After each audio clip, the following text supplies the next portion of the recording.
Hi friends, എല്ലാവർക്കും നമസ്കാരം. അപ്പോൾ ഇന്ന് നമുക്ക് നല്ലൊരു മുട്ട സ്റ്റൂ ഉണ്ടാക്കാം. അപ്പോൾ എഗ് സ്റ്റൂ തന്നെ പലതരത്തിലും ഉണ്ടാക്കാം. അധികം മസാലയൊന്നും ഇല്ലാതെ വളരെ സിമ്പിളായിട്ട് ഉണ്ടാക്കാം. പിന്നെ കുറച്ച് മസാലയൊക്കെ ചേർത്തിട്ട് ആ ഒരു രീതിയിലും ഉണ്ടാക്കാം. ഞാനിപ്പോൾ ഇന്ന് ഉണ്ടാക്കുന്നത് ചെറിയ രീതിയിൽ മസാലയൊക്കെ ചേർത്തിട്ടുള്ള നല്ല ടേസ്റ്റുള്ളൊരു എഗ് സ്റ്റൂ ആണ്. അപ്പോൾ ഇത് അപ്പത്തിൻ്റെ കൂടിയും ചപ്പാത്തിയുടെ കൂടിയും പുട്ടിൻ്റെ കൂടിയും അതുപോലെ തന്നെ നൂൽപുട്ടിൻ്റെ കൂടെയൊക്കെ നല്ല സൂപ്പർ കോമ്പിനേഷനാണ്. നമുക്ക് കണ്ടു നോക്കാം എങ്ങനെയാണ് ഉണ്ടാക്കുന്നതെന്ന്. അപ്പോൾ അതിന് മുന്നേ നമ്മുടെ ചാനൽ സബ്സ്ക്രൈബ് ചെയ്യാത്തവരുണ്ടെങ്കിൽ പ്ലീസ് ഒന്ന് സബ്സ്ക്രൈബ് ചെയ്യാനും ഫോളോ ചെയ്യാനൊന്നും മറക്കണ്ട കേട്ടോ. അതിന് വേണ്ടിയിട്ട് കടായി അടുപ്പത്ത് വെച്ച് അതിലേക്ക് ഒരു 2-3 ടേബിൾ സ്പൂൺ വെളിച്ചെണ്ണ ഒഴിക്കുക. അതിലേക്ക് ഒരു 5 വെളുത്തുള്ളി ചെറുതട്ടോ, ചെറിയ തരത്തിലുള്ള 5 വെളുത്തുള്ളി ചതച്ചതും ഒരു കഷ്ണം ഇഞ്ചിയും കൂടി ചതച്ചിട്ടുണ്ട്. ഫ്രഷായി ചതച്ചത് ഇതിലേക്ക് ചേർത്തിട്ടുണ്ട്. പിന്നെ ഇതിലേക്ക് ഒരു 2-3 പച്ചമുളകും കൂടിയിട്ട് ചെറുതായിട്ടൊന്ന് വഴറ്റുക. അതിൻ്റെ ആ റോ ടേസ്റ്റ് ഒന്ന് മാറിയാൽ മതി, ബ്രൗൺ കളറൊന്നും ആവണ്ട. ഇനി ഇതിലേക്ക് ഒരു 3 സവാള നീളത്തിൽ അരിഞ്ഞതാണ് ചേർക്കുന്നത്. അതും കൂടി ചേർക്കുക, എന്നിട്ടൊന്ന് വഴറ്റിയെടുക്കുക. അപ്പോൾ അതിലേക്ക് സവാളയിലേക്ക് കുറച്ച് ഉപ്പും അതുപോലെ തന്നെ ഒരു പിടി കറിവേപ്പില കൂടി ചേർക്കുക കേട്ടോ. ആ ഇഞ്ചി വെളുത്തുള്ളി ഒന്ന് വഴറ്റണ സമയത്ത് അതിലേക്ക് കറിവേപ്പില ചേർത്താൽ മതി. ഈ ഒരു കറി നിങ്ങൾക്ക് ഇഞ്ചി വെളുത്തുള്ളി ചേർക്കാതെ ഉണ്ടാക്കാം, നല്ല ടേസ്റ്റ് തന്നെയായിരിക്കും. സവാള ഇങ്ങനെ വല്ലാതെ ബ്രൗൺ കളർ ആക്കേണ്ട ആവശ്യമൊന്നുമില്ല.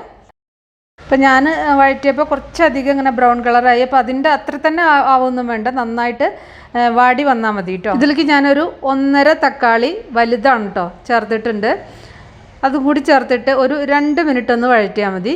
ഞാൻ എല്ലാ റെസിപ്പിയിലും പറയാറുള്ള പോലെ തന്നെ അധികം അങ്ങനെ പുളിയില്ലാത്ത തക്കാളിയാണ് ഞാൻ എപ്പോഴും യൂസ് ചെയ്യാറ്. എനിക്കിവിടെ കിട്ടുന്നതും അതുപോലത്തെ തക്കാളി തന്നെയാണ്. അപ്പോൾ നിങ്ങൾ പുളിക്കനുസരിച്ച് തക്കാളിയുടെ അളവ് കൂട്ടുക കുറയ്ക്കുകയൊക്കെ ചെയ്യാം കേട്ടോ. അപ്പോൾ തക്കാളി ഒന്ന് വഴറ്റിയതിൻ്റെ ശേഷം ഇതിലേക്ക് പൊടികൾ ചേർക്കാം. ഒരു 1/2 ടീസ്പൂൺ കുരുമുളക് ചതച്ചതാണ്, ഫ്രഷായി ചതച്ചതാണ് ചേർക്കുന്നത്. ഒരു 1/4 ടീസ്പൂൺ മഞ്ഞൾപ്പൊടി, 1/4 ടീസ്പൂൺ നിറച്ചെടുത്തിട്ടുണ്ട് കേട്ടോ. പിന്നെ ഇതിലേക്ക് 1 ടേബിൾ സ്പൂൺ മല്ലിപ്പൊടി.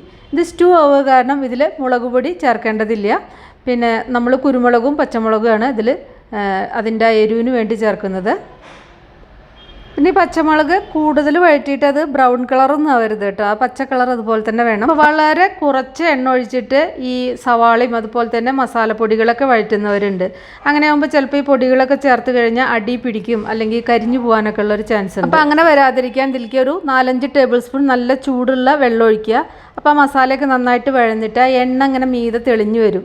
അപ്പോൾ അതിൻ്റെ ആ റോ ടേസ്റ്റൊക്കെ പോവുകയും ചെയ്യും, കറിക്ക് നല്ല കൊഴുപ്പും ടേസ്റ്റൊക്കെ കിട്ടുകയും ചെയ്യും. അങ്ങനെ ചെയ്താൽ മതി.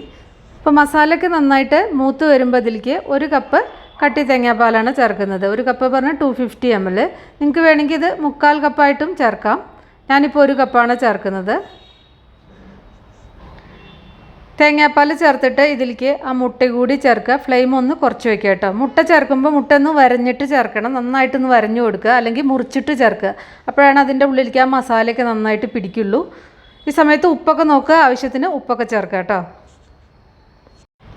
ഇനി ഇതൊന്ന് കുറുകി വരാൻ തുടങ്ങുമ്പോൾ ഇതിലേക്ക് ഒരു 1/4 ടീസ്പൂൺ പഞ്ചസാരയാണ് ചേർത്തിരിക്കുന്നത്. ആ തക്കാളിയുടെ പുളിയൊക്കെ ഒന്ന് ബാലൻസ് ചെയ്യും, നല്ല ടേസ്റ്റും കിട്ടും. നിങ്ങൾക്ക് വേണമെങ്കിൽ സ്കിപ്പ് ചെയ്യാവുന്നതാണ്. പിന്നെ ഇതിലേക്ക് ഒരു 1/2 ടീസ്പൂൺ ഗരം മസാല, അത് നിങ്ങളുടെ ഫ്ലേവറിനനുസരിച്ച് ചേർക്കുക കേട്ടോ. ഞാനിപ്പോൾ 1/2 ടീസ്പൂണാണ് ചേർത്തിരിക്കുന്നത്. അതുപോലെ തന്നെ പിന്നെ ഇതിലേക്ക് ഒരു 1/4 ടീസ്പൂൺ പെരിഞ്ജീരകത്തിൻ്റെ പൊടി കൂടി ചേർക്കുക.